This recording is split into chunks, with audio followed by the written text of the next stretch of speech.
भाजपा की सरकार, उनका यहाँ का संगठन और उनका अहंकार उसके और यहाँ बांकीपुर की जनता के बीच में है।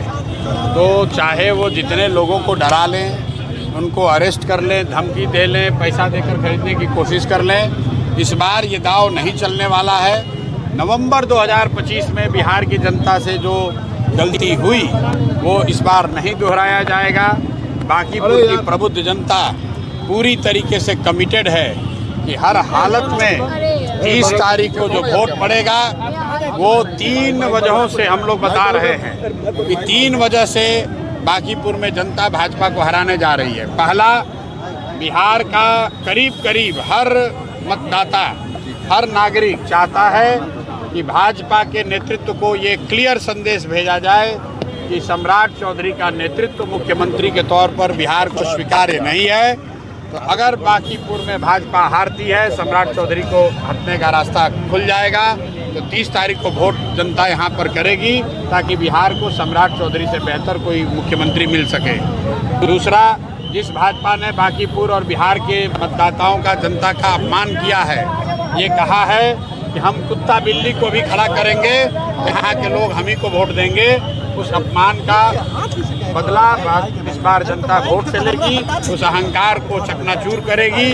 जहाँ इनका इतना मत बढ़ गया है कि हिंदुओं के देवता हनुमान जी को ये लोग भाजपा का झंडा लगाकर डांस करवा रहे हैं। तीसरी बात, जो यहाँ पर सांसद विधायक हैं जो निश्चिंत होकर बैठे हैं कि काम करें न करें, जाति धर्म, मोदी का चेहरा और लालू जी के डर पर वो चुनाव जीत जाएंगे, उन सबको बांकीपुर के मतदाता इस बार संदेश भेजने वाले हैं कि संभल जाओ, अगर काम नहीं करोगे तो अगले चुनाव में कोई नहीं बचा सकता है, ना जाति, ना धर्म, ना मोदी, ना लालू जी का डर। और सबसे बढ़ के एक और कारण भाजपा ने अपने अहंकार में जोड़ लिया है। कल आपने देखा देश के बच्चों को, आपके हमारे भाइयों को, बच्चों को जिस तरह सरकार ने कल डंडे से पिटवाया है, मारा है, उनके साथ जो अत्याचार हुआ है, उसका जवाब बांकीपुर की जनता यहाँ पर वोट के माध्यम से देगी।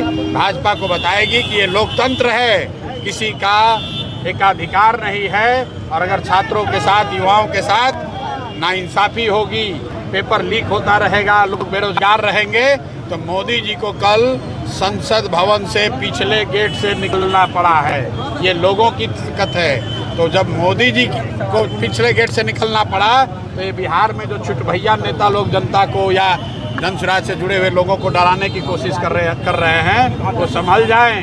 30 तारीख को कोई नहीं बचा सकता है। तो जनता ने निर्णय कर लिया है, वो अटल है। भाजपा पूरी तरीके से आप पर हारने जा रही है, इसमें कोई किंतु परंतु नहीं है। बीजेपी लेकिन 40 स्टार प्रचारक को उतार के रखती है। मेरे भाई कल पार्लियामेंट में प्रधानमंत्री थे, 300 से ज़्यादा भाजपा के सांसद थे और निहत्थे थे बच्चे, निहत्थे थे देश के युवा।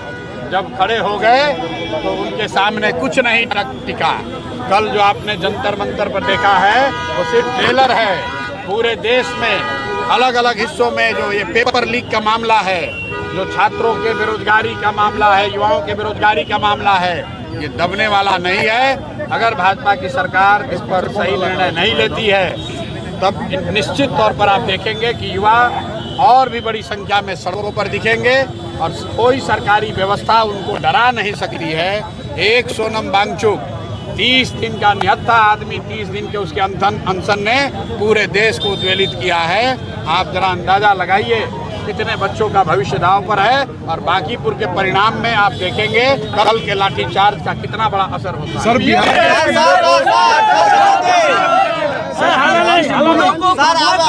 पीएम मोदी का इस्तीफा मांगा जा रहा है। पीएम मोदी का इस्तीफा मांगा जा रहा है जंतर मंतर पे। भाई आप बच्चों को मरवाइएगा तो जिन बच्चों ने और उनके माता पिता ने मोदी जी को वोट देकर प्रधानमंत्री बनाया है, निश्चित तौर पर इस्तीफा मांगेंगे।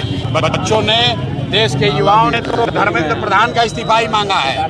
अब मोदी जी धर्मेंद्र प्रधान को नहीं हटाना चाहते हैं या शिक्षा माफिया पर कार्रवाई नहीं करना चाहते हैं, जो पेपर लीक हो रहा है उसको नहीं पकड़ना चाहते हैं, तो निश्चित तौर पर अगर आप अपराधियों को, गुनाहगारों को बचाएंगे तो जो युवा है वो तो मोदी जी के खिलाफ में जाएगा ही। कल किसी पत्रकार ने अच्छा कहा कि जब अनशन और प्रोटेस्ट कल शुरू हुआ तो गुस्सा लोगों का धर्मेंद्र प्रधान के प्रति था, लेकिन शाम होते होते जिस तरह की बर्बरता पुलिस ने दिखाई वो सारा गुस्सा सरकार और मोदी जी के खिलाफ हो गया।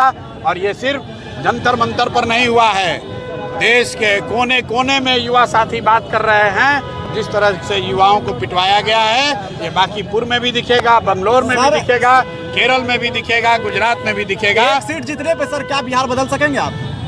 एक सीट जीतने का खेल ही नहीं है। आप भाजपा को यहाँ हारने दीजिए, भाजपा अपने मुख्यमंत्री को नहीं बचा पाएगी, अपने अहंकार को नहीं बचा पाएगी। आप एक सीट की बात कर रहे हैं।